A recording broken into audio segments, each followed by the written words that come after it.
What it do, YouTube? This your boy Sherry Speaks. I want to talk to you guys about The Walking Dead Season 8, Episode 13.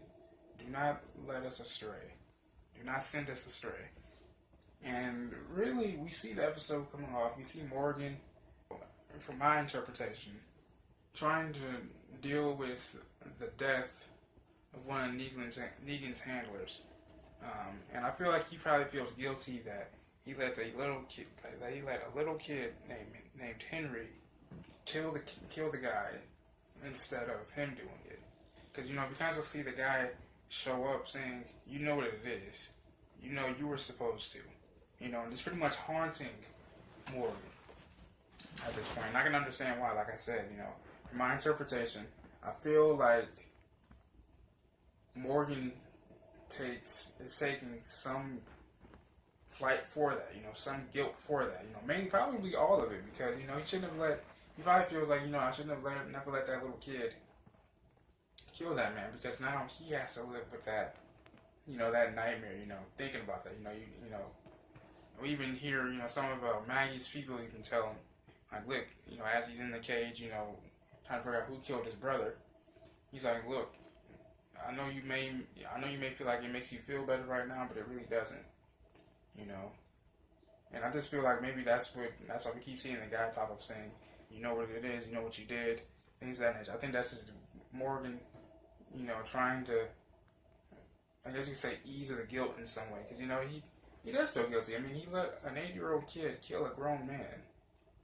And now that kid has to deal with those repercussions. Whereas Morgan, he's a grown man, he felt like he would be strong enough to do that. He's killed before. Whereas this young kid is just extremely a novice, is a really, really a novice at this whole thing. And he's just really just dealing with grief.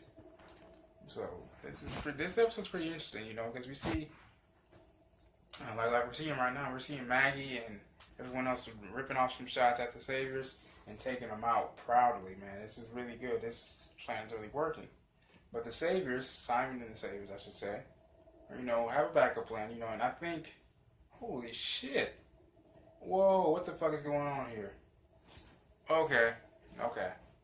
So now I just realized that possibly Rick, as Rick is telling people at the Hilltop, Negan must have laced the ammunition and the guns with walker guts. So that's giving them the fever, that's giving them, the sickness, the flare is what I'll call it.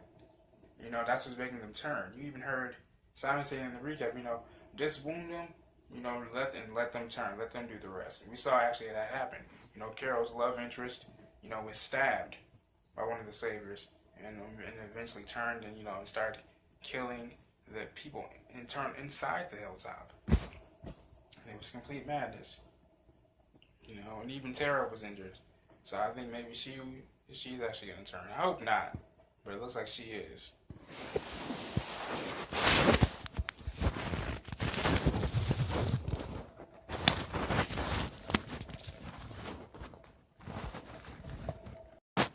My only question is, where has little Henry gone to? While I was watching The Walking Dead, it seems as though, it kind of cut off when maybe I was in the episode. But at the end of the Hilltop, Alexandria and the Kingdom have now figured out Negan's master plan. So, if you haven't seen Negan since last week's episode when Rick and him went head on. Actually, him and Gabriel, actually. So, but anyway, they cannot find little Henry. And it looks like I think he either might have gotten injured or may have gotten, bit or whatever. Or maybe he just ran off. But I really hated how Gregory really looked down twice. He double-taked twice and didn't think to help him out. Even though I know it was like a fucking stampede. But still, man, that was a little kid. So that's what makes me wonder. That's why I never really liked Gregory, because it was kind of obvious that he was just out for himself. And that was some bullshit on my end. I really wish he would have just manned up and not have, at least could have helped the kid, at least. Judging by, their recent attack on the Saviors, obviously they're short on supplies and things of that nature. They're not going to be, as Maggie said, they're not going to be ready for another attack on them anytime soon. So if the Saviors regroup and come back for, Maggie, the Hilltop, and everyone else, they're fucked, because all their ammunition is pretty much depleted by now. and then some. Um, who knows what's gonna happen? I hope Morgan can find some refuge and salvation, because that ghost of the man that Henry killed is still haunting him very well, as I mentioned before, due to Henry taking upon the action of killing him and having to deal with that guilt. Whereas Morgan, as a grown man, would be able to handle that a lot more easily. Because he's killed people before. Whereas Henry, he's just a small kid. He's gonna probably regret this for the rest.